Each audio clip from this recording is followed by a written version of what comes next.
Okay, so I'm recording right now. Okay, excellent. So I'm with Nick Pinkerton. Nick, what's your official title? Sure, I am the Director of Counseling Services here at Southern. Great. So I'm working with some faculty, as I explained to you, who are trying to reach out to support other faculty who are trying to remotely handle student issues that are coming up. And it's a way to try to help faculty care for themselves and care for students while they're doing it. So we wanted to make sure we were clear about the resources students had available for mental health. So I gathered a couple of questions. I'm just going to pose them to you and go from there. Okay. Sounds like a plan. When should a faculty member consider referring a student to the counseling center? Yeah, that's a great question. This is not always easy. I think in some ways there's going to be a judgment call no matter how we do it. Students right now are certainly experiencing a lot of distress, academically, personally, socially. So there's a lot of things going on for many students. What I will say is that because it is something that everyone's experiencing together, I am finding that students are often reaching out to their immediate loved ones, their family, their friends, those folks that are directly in their lives. And so that's good. And I think it's always an honor in some ways to have a student reach out to you as a faculty member and share with you how they're doing. And some of that, of course, may be some of the distress that they're experiencing. I think talk to them, engage with them as one human to another, try your best to support them. And at the same time, be boundaried and recognize that, you're not going to be able to fix everything. And if something seems like it's of concern, then I think then you're going to want to make sure to patch it through to the correct supports and really just making sure that you're the conduit to that support. And so, that can look a couple different ways depending on the nature of the concerns. Certainly, the counseling center is here and we're available to students. I always like to make sure that people are aware we're free and we're also confidential. And so students can feel free to come and talk with us about whatever their concerns are in a safe way. Mm-hmm. We are offering phone services. We're offering WebEx video conferencing meetings with students. We have individual, we have group, we have a number of different workshops that we're also going to be hosting. So we're here for students. With that said, there's also many concerns I know students have about their academics. Yeah. And so referring them to the Academic Support Center perhaps is a good first start for extra tutoring or their advisor if they're questioning whether or not they want to drop a course or change their schedule in some way. So there's lots of questions around that. Mm-hmm. I would also say that when it comes to sort of housing insecurity, food insecurity, basic needs, those concerns may also want to be patched into the Dean of Students office. The student support team manages a lot of that. And that's a particular referral process through Maxian. I think it might be helpful. I'm wondering if it would be helpful for me to share my screen and give you walk you through a little bit of where to go to get some of those resources. Would that be helpful? Perfect. Yeah. Okay, great. So hopefully this will work here. Okay, so it looks like you're just going to need to enable me to be able to do that screen sharing piece.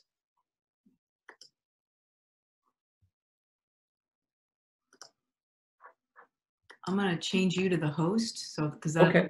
the other way to do that. I think that will hopefully work. Yeah, it looks like it is. So then I'm going to pull this up right here. Share. You see that right there? Sure do. Okay, so this is just something else I wanted to share with folks, and this is the various ways that we're connecting with students. Oh, I'm sorry, I'm looking at the wrong screen. So this is the Dean of Students website, and this is a helpful place. As you're going to see over here, you've got the information on the Dean of Students office. You've got basic needs resources here. If we just click into that, you're going to see form. You can view that form and be able to look at that. You've got some information on food insecurity, housing, clothing, childcare, mental health, and counseling.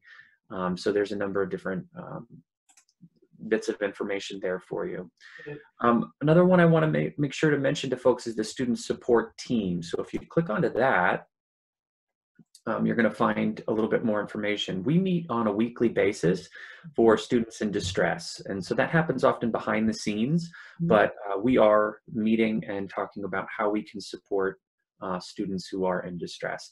One of the things that's really helpful here is this quick reference guide. If you click into this quick reference guide here, what it's going to actually share with you is this right here. And this is a folder that we had a physical folder that we've been passing out, but it's got great information on it that you can see here digitally for you. So this is meant for assisting students in distress. Now, we split this up into recognize, respond, and refer.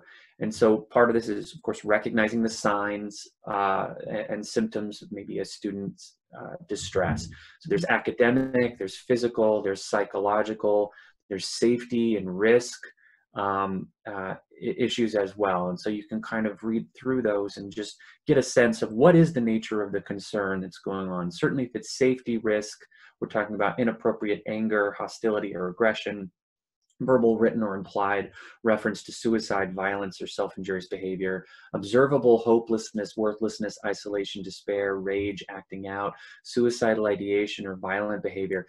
Any of those are going to be of significant concern. You're going to want to act swiftly to respond to those. But there are a number of other kinds of concerns that students may be expressing.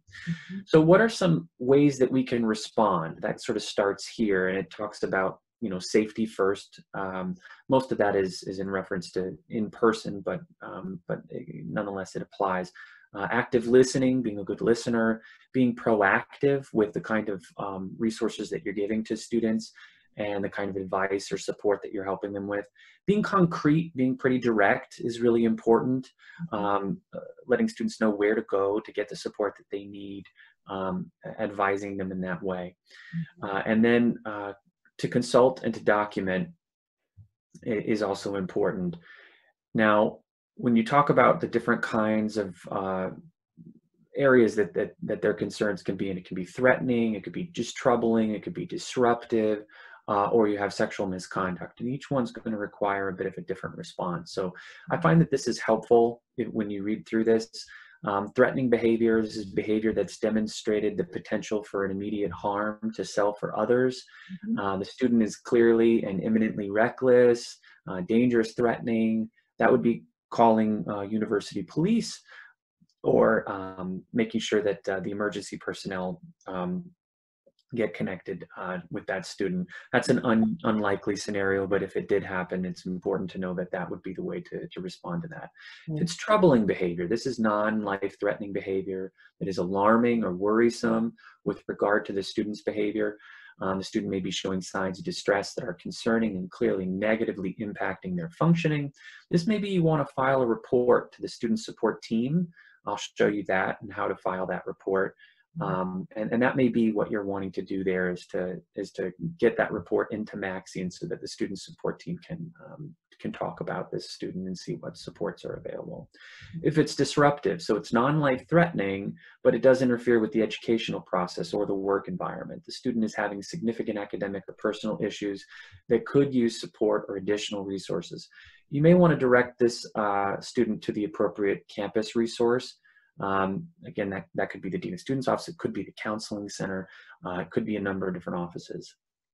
Sexual misconduct, this is disclosure of an incident of sexual misconduct.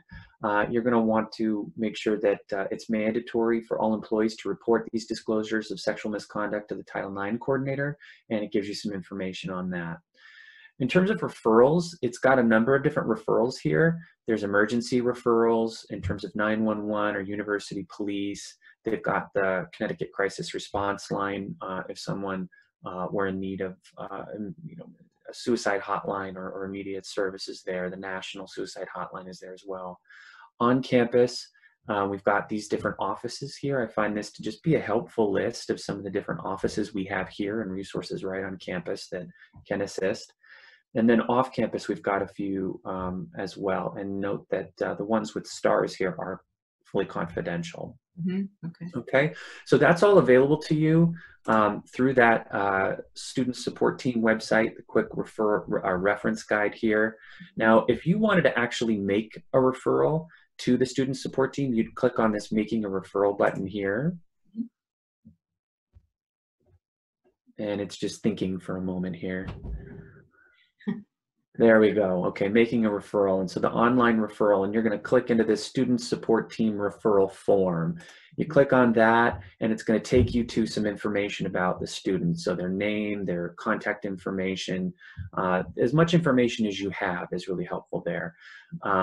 The student of concern, you're going to select the information here. Tell us as much information as you can about the student. And then tell us what your concern is, as well as, did you connect the student with any of the following resources? And it's got these resources listed here for you, as well as please indicate any kind of concern that may be listed there that you have for the student, and any supporting documentation. Again, that referral form is going to go directly to that student support team so that we can talk about it. If this is an urgent or emergency situation, it's important that you don't use that form because, again, this is not seen immediately. It's not responded to immediately. It's not meant for that kind of urgent or emergent situation where someone may be in a life-threatening situation. That would be contacting university police would be the best thing, or contacting 911.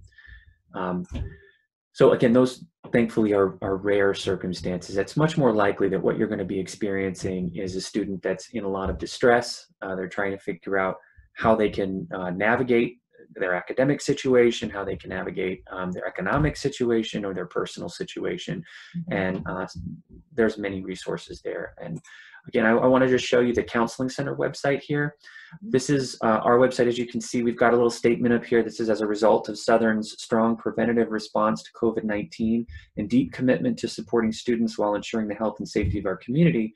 Counseling Services remains open for business and will be providing exclusively telehealth rather than in-person counseling support.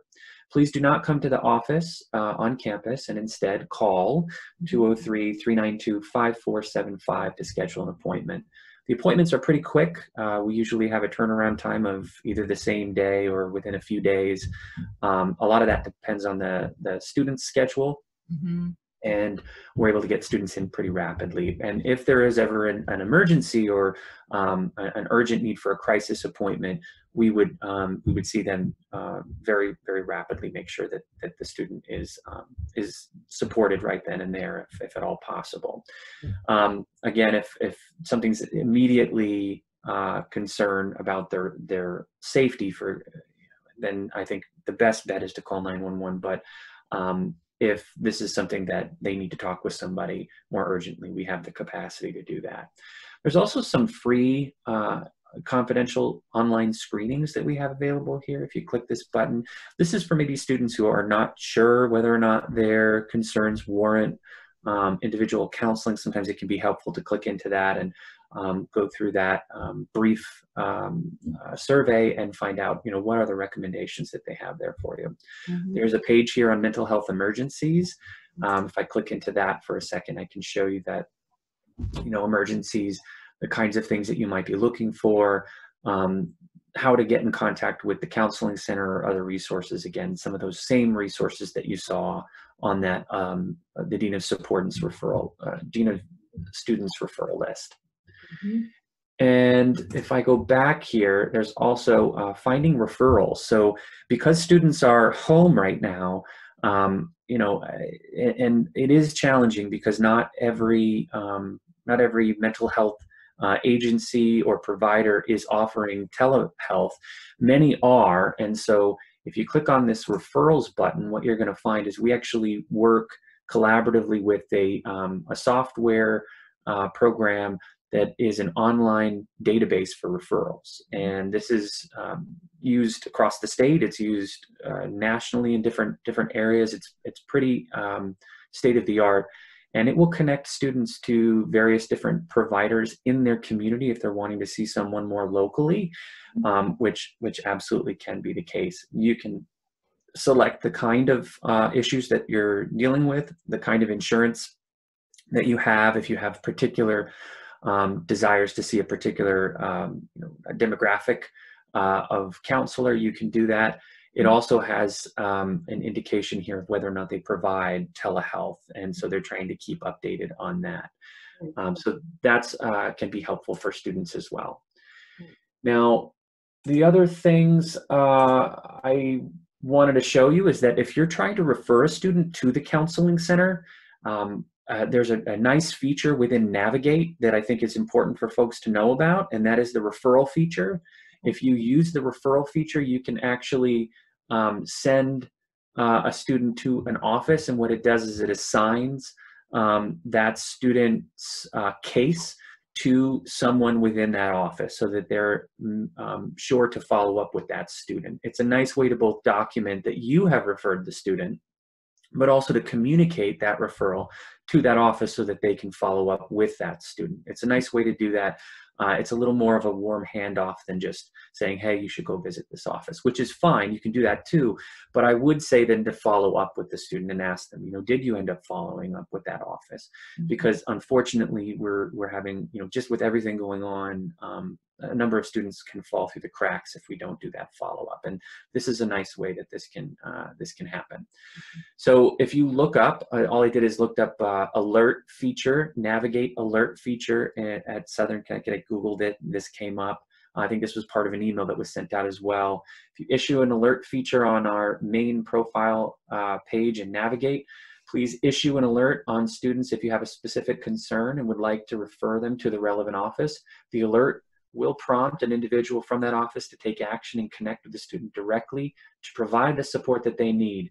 This is another way that we can all work together to help students with their needs. And they've got referrals to the academic advising, for example, academic success center, counseling services, dean of students office, disability resource center, financial literacy and advising, Office of Career and Professional Development are all listed there, as well as a brief summary of what that referral would be for, the kinds of services that would be offered, and that's pretty helpful. So Nick, the difference between this and the student support team is that it'd be more specific to a particular department or program? Yeah. Great question. Yes. So this would, if you use Navigate to refer a student, it's going to prompt that particular, someone from that particular office that you're referring them to have a case, an active case within Navigate that then they'll follow up with. Now that follow-up may be sending an email out or reaching out to that student that you're referring and inviting them to come in for support.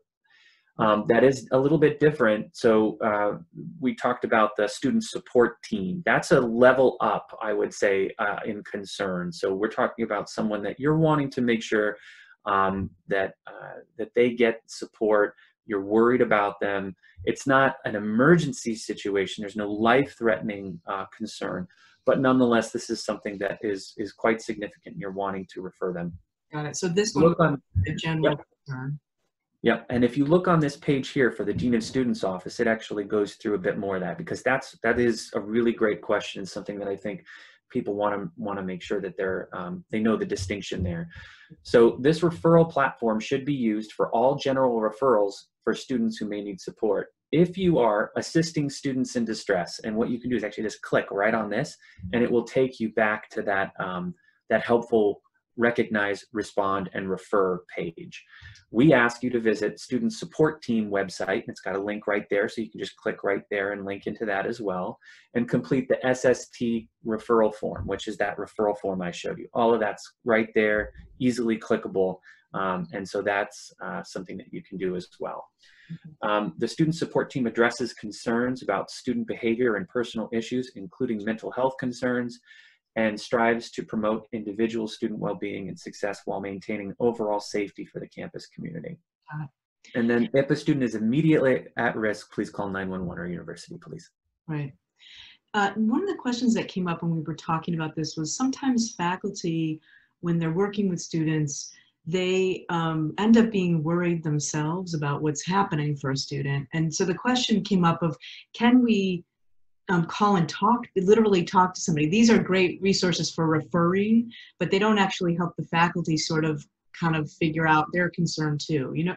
So but the idea was, is there someone to physically speak to about worries about students? Yeah, I'm going to go ahead and stop sharing my screen at this point and come back to this. So, yes, that's a great question. And so what I'm hearing there mostly is, could we have someone to consult with about our concern? I think that's absolutely fine. And we, at this point, I think have the capacity to take those calls and respond pretty immediately. Either myself or one of my staff, I have a wonderful staff at the counseling center, are going to be available. If not immediately, then very shortly we'd be contacting you back to be able to consult. And so that's certainly available to you. If you're not sure exactly what to do with a student concern, you can certainly give us a call and ask about that. We may advise you to go ahead and either refer them to a particular office, to our office. We may end up suggesting that you actually fill out that Dean of Student Support Team referral form to get that student on that. That all works well. One thing I would want to just say about that is that because our office is fully confidential, we really operate the same way as many or any mental health agency would. We just happen to be on campus and connected to all of the other services on campus. We cannot acknowledge whether or not a student is seeking services. It's important that folks know that. So if you're calling up and you're saying, I know that this student comes in, that they're meeting with someone, we can certainly take that information, and we would love to hear that information about what's going on with a student. But at the same time, we won't be able to confirm or deny whether or not that student is seeking services or provide really any information specific to that student. What we can do is give general consultation about the nature of the concern, about what we might recommend that you do. Often that's going to be, how to have a conversation with a student. Many times it's how to have a direct conversation with a student. I know that's uncomfortable for many. It's a little outside of our comfort zone. Certainly, we understand we want you to maintain your professional boundaries with students. And at the same time, a big part of the suicide research, for example, indicates that it's the folks that are on the ground meeting with students, the students themselves, the faculty. You have such an incredible and important role with students that if you're not willing or able to ask students, how are you doing? Are you okay? And then being direct if you're concerned, right? So if a student is talking to you and you are concerned about their safety, they've said something that just makes you, your gut's telling you, ooh, I'm not sure, it's important to go ahead and ask, I want to find out, are you having, and here's how I usually say it, right? You summarize the nature of their concern. So you mentioned that this is going on, that this is going on, that this is going on for you. That's a lot. That's a lot of things that are happening. And sometimes when people have that much happening and that much going on, they have thoughts of wanting to harm themselves or end their life. Have you had any thoughts like that? Okay. Again, I know that may be a bit of a discomforting thing to think about asking in a direct way. But what you did is you just let them know, I'm hearing you. I'm hearing what your concerns are. I'm worried about you. Sometimes when people feel this way, they have these thoughts. Are you having these thoughts? And the student is either going to say, no, I'm good. In which case, maybe you're like, okay, all right, good. I'm glad to hear that. And if you ever did, please know that there's resources there to support you. And did you know about the counseling center, for example? If they do say, yeah, I have. Okay, well, now you know. And in many ways, it's so much better to know than it is to not know. Like, we don't want to have to wonder or worry after something happened. Should I have asked? Did I do everything I could? I mean, so it's really important to go ahead and be direct, to ask those questions. Again, part of the concern that most people have is one, that I'm going to be intrusive, or that I'm going to plant an idea that's going to make someone at greater risk. those things are not true. It's really important to know that most people who are really struggling, and hopelessness is one of the key indicators, right? When you're hearing someone that really expresses a lot of hopelessness, there doesn't seem to be a light at the end of the tunnel. That's a key indicator that they may be at risk. Mm-hmm. You ask them that question, how are you doing? Are you feeling safe? Are you okay? Are you having thoughts of wanting to end your life or harm yourself? No. Or yeah, I am. Okay, what you just did is you just took something that's taboo that they maybe wouldn't share with you because they don't want to burden you. They may already feel like a burden themselves. And now you've just made this something that they can talk about, that you've engaged with them in a human and supportive way. And it's not that you need to know all the answers to that, but now you at least know that they're at risk. Who do I need to connect you with? That would be, all right, I'm hearing you. I'm concerned about you. Let's make a phone call. Let's get you connected to a counselor. Let's get you talking with someone, because certainly I want to be helpful, but I'm not a professional counselor, and I know that. And so I think it's really important that you talk with someone. Mm-hmm. One more thing I'll say about this is that another piece is that people feel like, what if they say to me, well, I'll tell you how I'm really feeling, but you have to promise that you're not going to share with anybody else. You have to promise you're not going to tell anybody what I tell you. Be careful with that, because there are some things, as I indicated in kind of reviewing that you just don't want to have holding on to. You can't hold on to that, because it would mean that student's at risk and not getting support. If you've held that secret, you are obligated and have a duty to provide that information to the appropriate authorities if the student is at risk. And so it's really important. The way I would recommend that you respond to that is to say, listen, I want you to know that I care about you. I respect your privacy. I'm not interested in sharing anything that someone doesn't need to know. But I also want you to know that if I feel concerned about your safety, or if I need to share it with someone that needs to know, I'm going to do that. And I would do that in a way that I would let you know, and I would be transparent about that. But there may be some things that I can't keep secret.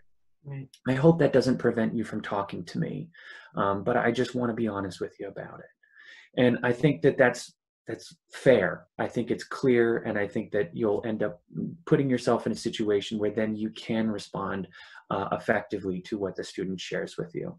Sounds great. That's great advice. Thanks. Okay, so we talked about there's no real wait time right now. It's all telehealth sessions, Yep.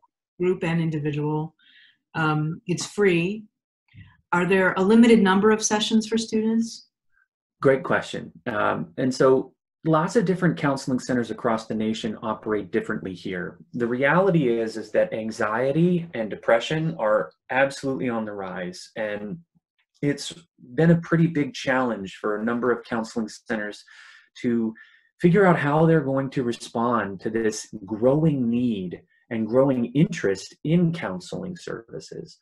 And what that means, and for most counseling centers, is that they have to think about their scope of care.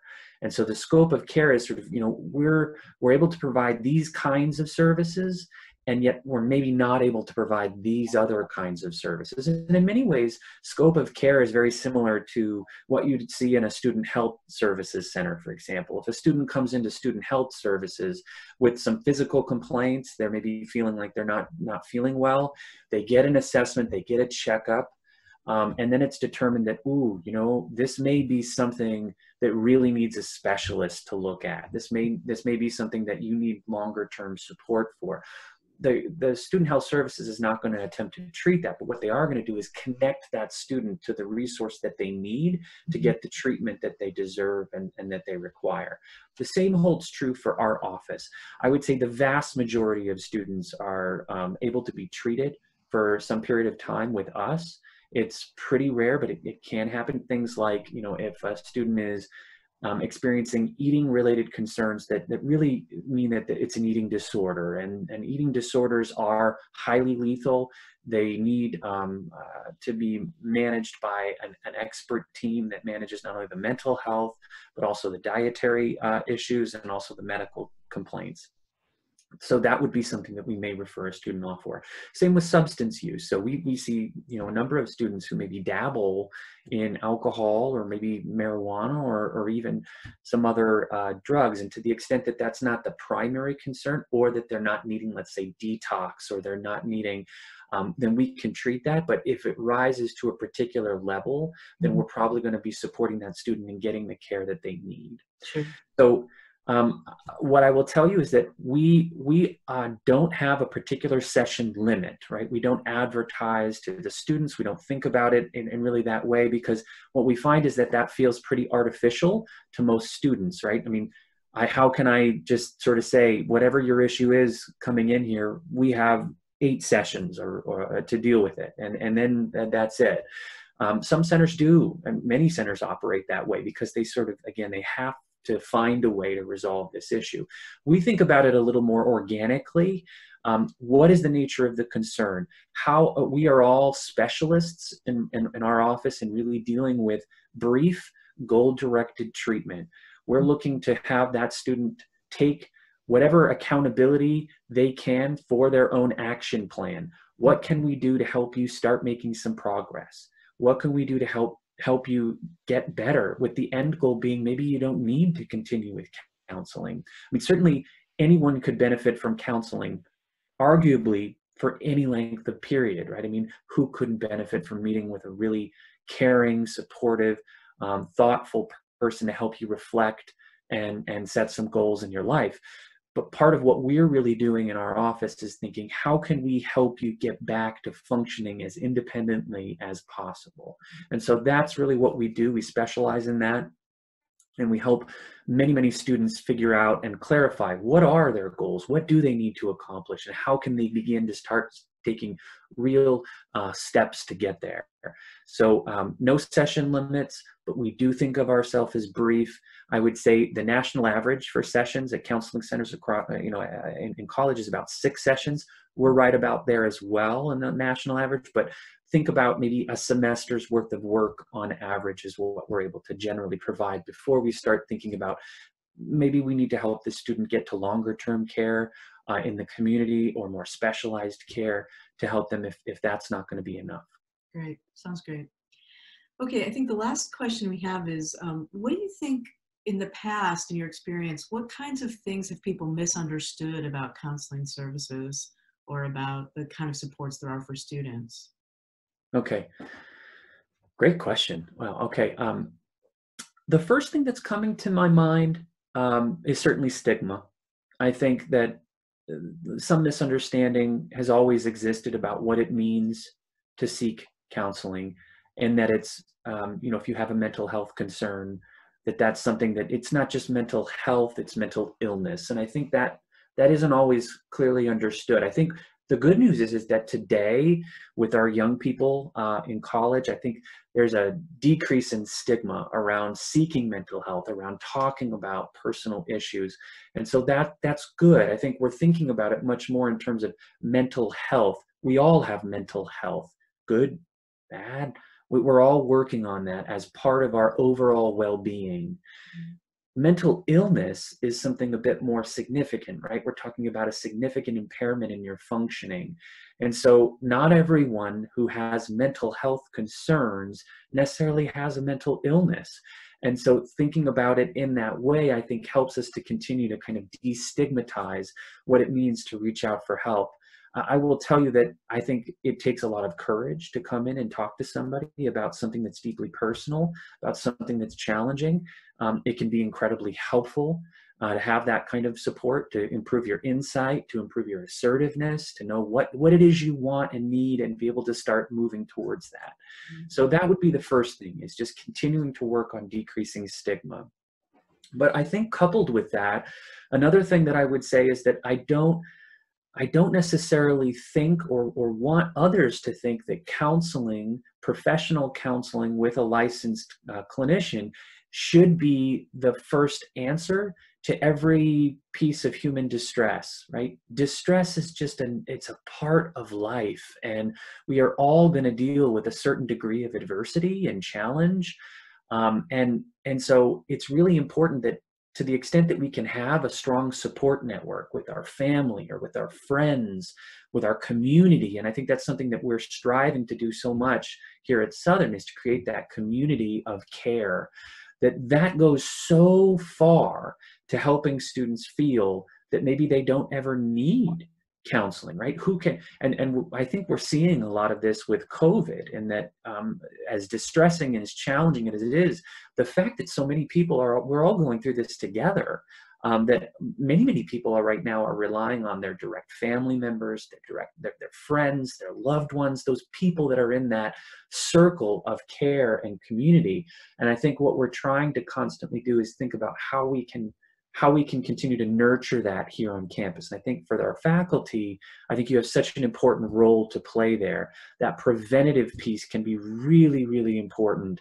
How are you getting to know your students? How are you checking in with them? How are they doing? Knowing them on a personal level, as well as on an academic level. Recognizing some of those signs, is something off with this student? And if they reach out to me, thinking of that in some ways is, what an honor that they've shared this with me. How can I now help them? And it's, again, not that you need to know all the answers, but just have some connection, just have some communication that goes so far. I'm sure that many of us can think of in our own life a mentor, a friend, someone who was there for us to listen to us in our time of need. And so I think that's really, really important. Let's not refer every student who's in distress. I mean, goodness, I think we're all in distress right now in many ways. To the counseling center, that may not be necessary, but to the extent that we can create a culture of care and support here on campus, I think that can go so far for all of us to be able to really meet each other's needs and get through all of this. Yeah, that sounds great. It sounds like a real invitation to faculty to see themselves as a part of that and to do some reaching out to students, especially right now. I mean, always really, but especially right now. Yeah, absolutely. And I will let you know as well that particular sort of outline that I showed you on distress, on the recognizing, responding, and referring, is a part of a faculty training that is being offered through the Dean of Students Office. I know that I have participated in a number of those, along with Dean of Students Jules Tetrault, and also Chris Piscatelli in student conduct, and those have been great. I think Chris is probably going to be continuing to offer those on a pretty regular basis, is my understanding, moving forward, to those who are interested. So for faculty who are interested in having that training and having further conversation about this, they can do that. Another training that's offered through our office is more specifically related to students in distress related to suicide. I will tell you that suicide prevention, it's called Campus Connect for us, is the program that we use. But really the skills that you learn there for actually practicing, engaging with a student, having a direct conversation with them about how they're doing, and then getting to that point where you're asking them specifically about their safety, that can be really, really valuable. And the skills that you learn there are going to be applicable to lots of different things, not just if a student's at risk for suicide. So those are all trainings that are also available. If you're interested in those, you can feel free to contact me. You can contact the Dean of Students Office. I'm sure that you can contact Chris if you're interested in the Recognize, Respond, and Refer program as well. Is that the name of the training that Chris does? Recognize, Respond, and Refer? Yes, it is. And I'm glad you bring that up. Yes, it is. It's the Recognize, Respond, and Refer. And that was actually a very deliberate decision on our part to call it that. You think about some of the things that are out there, like see something, say something. Sometimes it's really important that when you see something that's wrong, that you immediately say something, that you go and get an appropriate authority to respond. But not every situation goes directly from seeing something to then go get someone to go manage it, right? Sometimes what it takes is a certain level of intervention on your part. How do you actually be a good bystander or person to intervene? Do you know how to do that? Do you feel comfortable doing that? That how to respond piece is an incredible part of this puzzle. And we wanted to really emphasize that. It's sort of see something, do something, say something, right? that do something. And that's where that recognize, respond, refer training, I think, comes in handy. We talk about different situations. We actually give you maybe depending on how long we have with you, some opportunity to actually practice this. Practice makes better. I'm always encouraging faculty, students, everyone that we do these kinds of trainings with, to actually practice saying these words. Practice as if you're dealing with a student in distress, because you'll probably experience that, right? And having some practice will just help you navigate that so much better. Sounds good. Okay, I'm going to stop recording now unless you have anything else you want to add. No, thank you very much. I appreciate the time. I appreciate the questions, and I wish you all the best of luck and the greatest of health during all of this.